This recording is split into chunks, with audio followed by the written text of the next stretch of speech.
В один прекрасный день крыса проснулся и обнаружил, что он превратился в человека.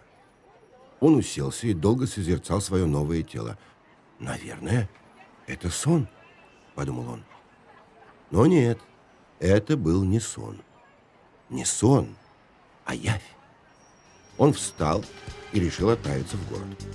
После того, как он провел день среди людей, он пришел к выводу, что он гораздо умнее, чем они.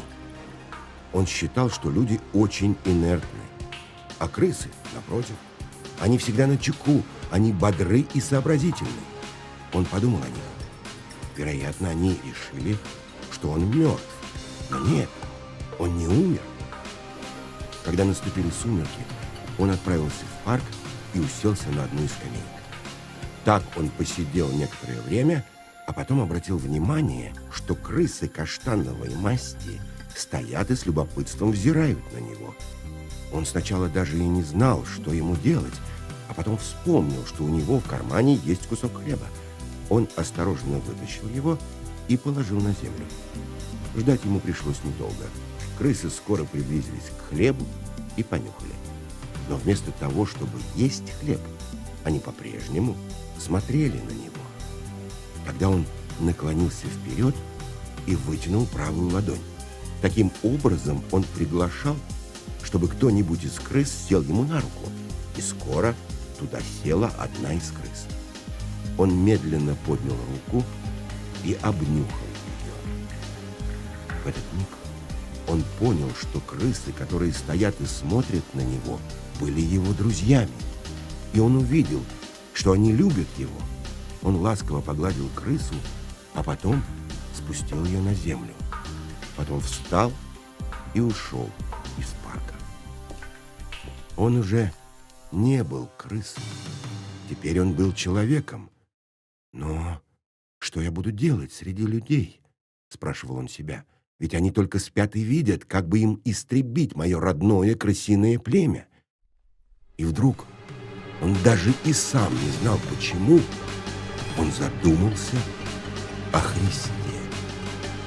Разве его самого звали Христос? Его буквально пронзила эта догадка. Подумать только, а ведь он был никто иной, как Христос.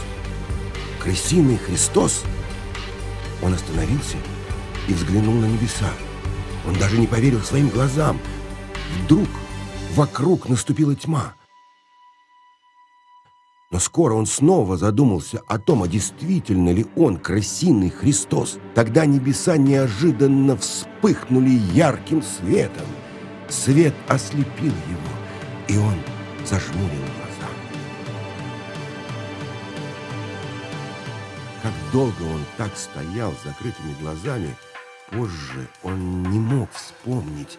Но когда он открыл глаза, то он снова был крысой. И вокруг него толпились тысячи крыс. Он воскрес. Да, он воскрес из народа. Теперь он знал, что он был истинный Христос. Не тот, кого пригвоздили к кресту, не тот, с которым поступили, как со лже-Христом. Нет, сказал он сам себе, истинного Христа не распяли бы. Да ведь он и сам сможет распять всех людей, которые намеревались истребить его племя. Крысы визжали от восторга, когда они услышали это, ибо они поняли, что он избранник, и он всегда был избранником, ибо крысиный Бог нашептал ему это в ухо, когда его ослепил яркий свет. Свет, который вспыхнул посреди самых темных ночных небес, которые когда-либо простирались над землей.